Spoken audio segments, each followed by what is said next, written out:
Welcome back to Compliance Clips, where expertise is shared and excellence shaped. Today, we're rolling out part two of our digital digging into the next generation of telematics data management. We continue our interview with Chris Carver from Draivn.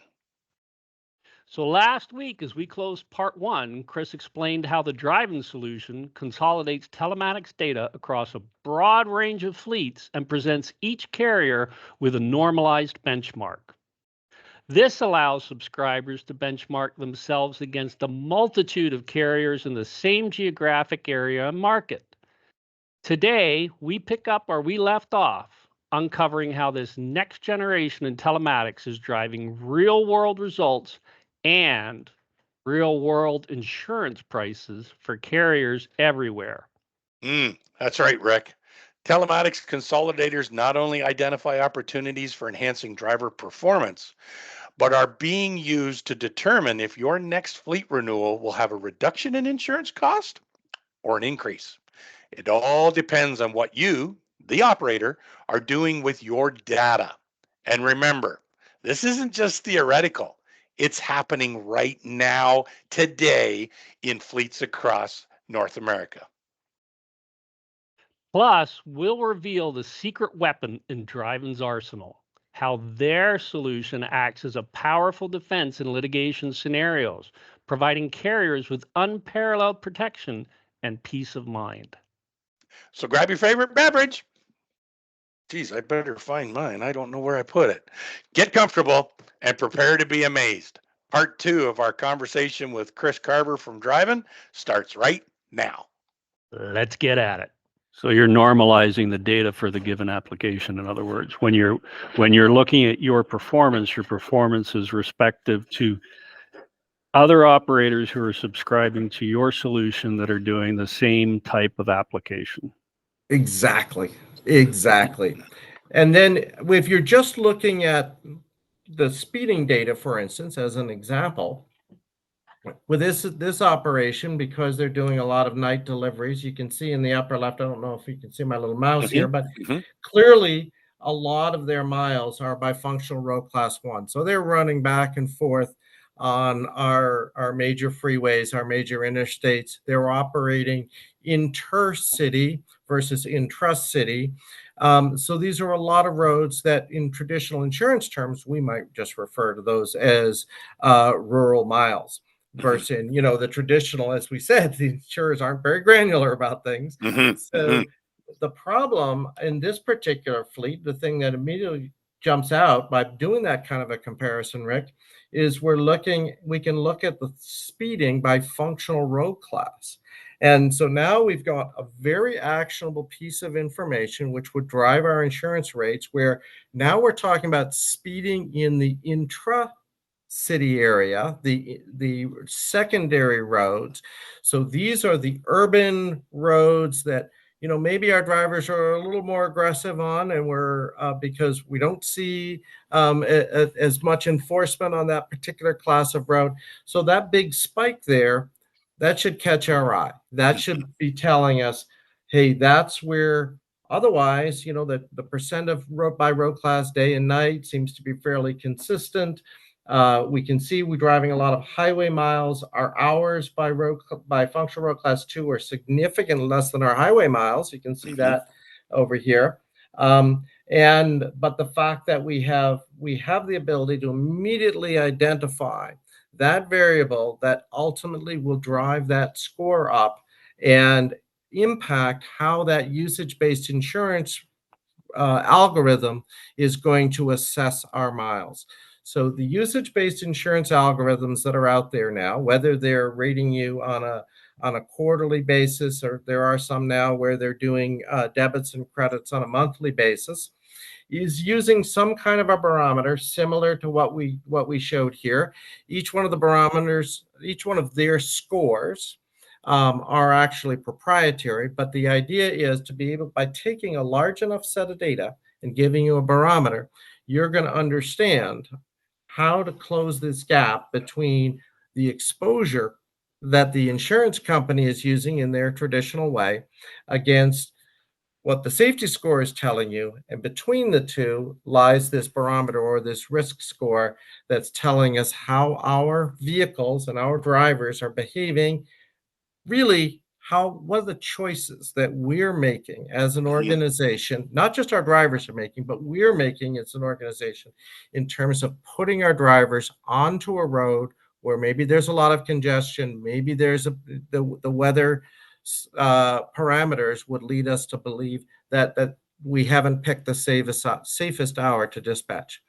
A lot to think about there, but really only 5 bullets to think about. And it's really understanding how to close that gap between those usage-based insurance models, which are coming, let's be honest, and what our safety score is telling us, which to many is still a black box, just like the insurance premium. I put all this data in and I just get a number.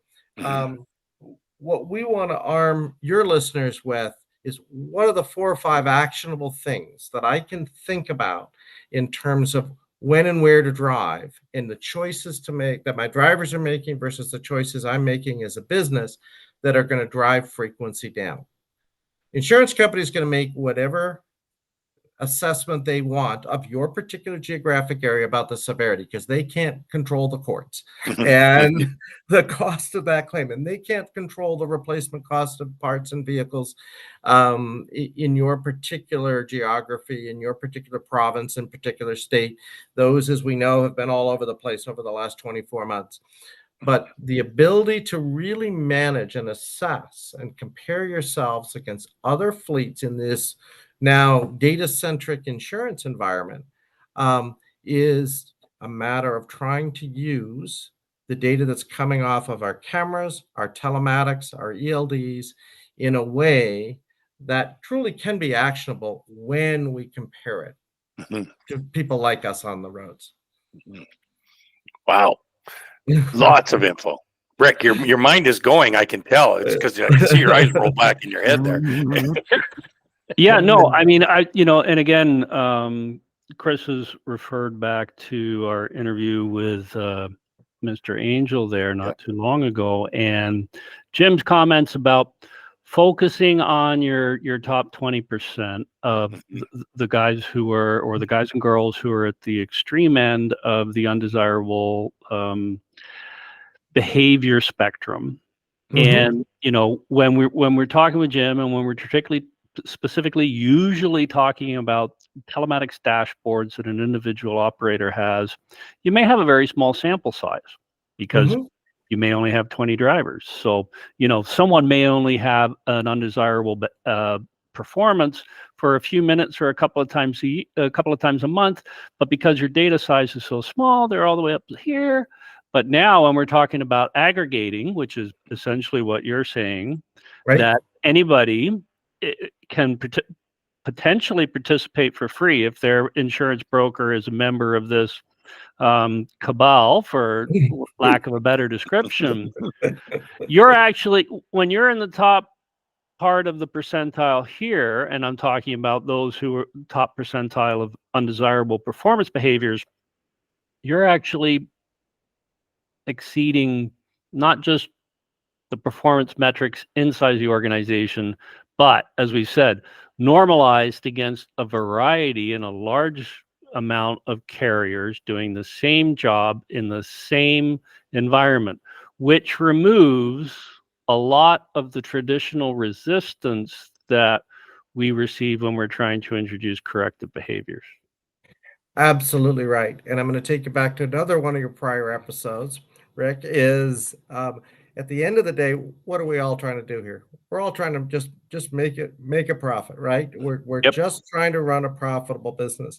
And the ability to demonstrate with a good risk score to the customers that we're trying to bring on board, be able to show them how we are using all of this data that we collect, that we've invested in as a business, to help them be successful, and why it is that we're going to schedule certain loads and certain drivers for these lanes at certain times, and help them understand that we are looking at a wealth of information that ultimately is going to make that customer successful and they can help us.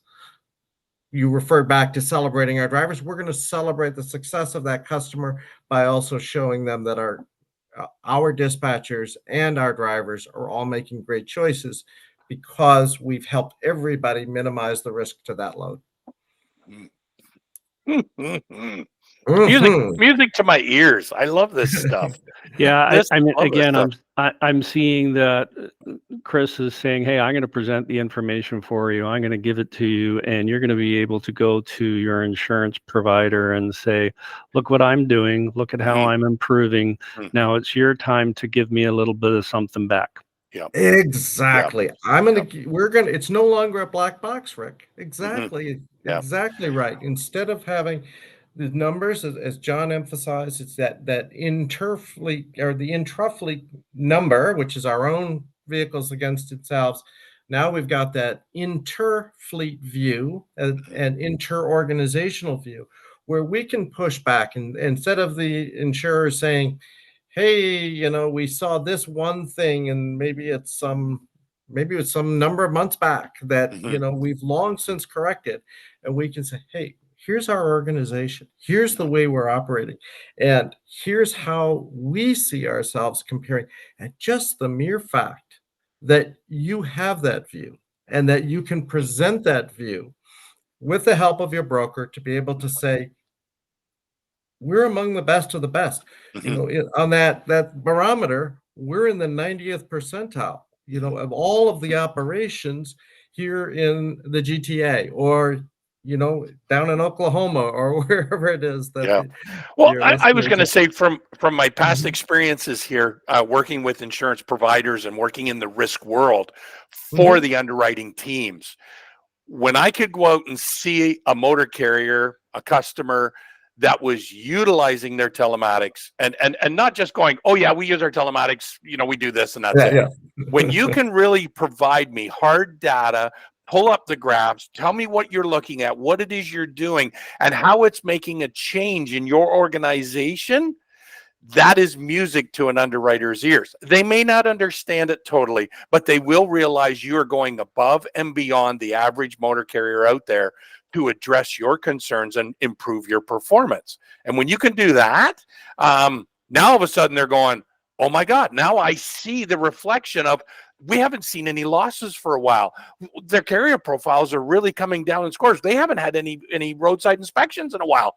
It's indicative and reflective of what's coming out in the analysis that they're utilizing. And that's also a very powerful set of documents to take into a courtroom. Oh, we always want to come back to this in our environment. We, as we were wrapping up today's conversation, one of the things we want to try and keep in the forefront of our audience's mind is telematics is there for you to improve your safety, to improve your driver performance, to improve your operational performance, but it's also there as the ultimate in due diligence should you ever get yourself involved in a litigious situation down in the United States where you'll excuse me for using the terminology. Some people call them billboard lawyers. I've started calling them lizard lawyers because of their particular approach. And who knows? Maybe it'll catch on. But I think this is a really important takeaway for our audience as well. Let's remember that what Chris is saying is, we present the information for you. We consolidate it. We put it forward in front of you in very usable information. And John, who, despite what everyone might think, isn't actually an unemployed stand-up comic, used to work in the insurance industry and can actually bring some worthwhile input to the commentary from time to time. Once in a while. Saying this is music to the people who are determining what you, Mr. Carrier, are going to be paying for every piece of power you got on the highway.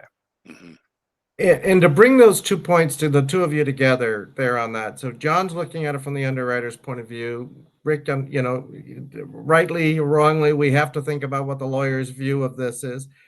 Both of those cohorts of people let's be honest, they don't necessarily understand all of the detail that's in your telematics data. They don't necessarily all the parameters that you're looking at on a daily basis on a safety score. But when we can take these and put them in comparison, they do understand one thing, and that is, what's the slope? Can I demonstrate with 30, 60, 90, 180 days worth of data that I, as a motor carrier, am paying attention to not just how my operation is running, but am I doing everything possible to keep the motoring public safe? And if I can make that statement with a simple metric like this, a simple barometer, say it's going to be a sunny day tomorrow, the number of times I'm going to get an adverse reaction will be minimal. So even the underwriter who doesn't know it, John, I mean, you know this, right? The people we've met, I mean, all great people, but they don't know the difference between, GPS data and ELD data and XYZ data. They shouldn't have to. They look at the trend. Yes. Are you getting better and better, and can you prove it against your peers? Yep. Well, and if you're working with a good broker and have a good relationship, your broker is going to be a huge cheerleader for you to your underwriter, or to, even if you're, say, in a renewal process and looking to market, to look at other options. Your broker is going to be a huge advocate on your behalf and sell it to the right market that's going on. And again, as our audience is going to find out, there are actually brokerages that are getting into this and understanding this and beginning to bring this particular approach to safety management to pricing already. Absolutely. So we're beginning to see the trend where the brokerages are saying, hey, you know what? Now we're getting real-time data. We can see what you're really doing, and we want to actually proactively reward you for doing that. So again, if you're a carrier that's not doing this, you're going to continue to pay the price, and you're actually going to have larger increases, because the good guys who have been doing this and haven't been receiving the full benefit of reduced premiums are now going to get reductions. And that means the bad operators, you've got to pay more. Right. The insurance is a zero-sum game. They are not in the business of losing money, Rick. You know that as well as I know. anybody. I've never seen an insurance sales guy. They're always driving rich cars. It's like, how did you get that? Oh, yes, my premium. That's right. No problem. So true. So true. Awesome. Well, thank you very much, Chris. Place It's to wrap it up. very enlightening. I know that our audience is going to just really bite into this as well. I'm sure we're going to get lots of queries and questions. So we'll provide in the show notes a link to Draivn's website, so they can learn a little bit more. And if need be, we can direct them your way as well. And I want to thank you for not just speaking here, but actually watching some of the podcasts. We can tell. That's great. Yeah. Well, it's always a pleasure. A lot of great content you guys are doing. So really a pleasure to join you today. So thank you for the invitation. And I'll look forward to watching more of your podcasts. Awesome. Thank you. Thank you. Thank you, Jen. Compliance Clips is a joint production of Summit Risk Solutions and Links Consulting. Thanks so much for being with us today. We really appreciate it. We look forward to seeing you in our next release. Take care.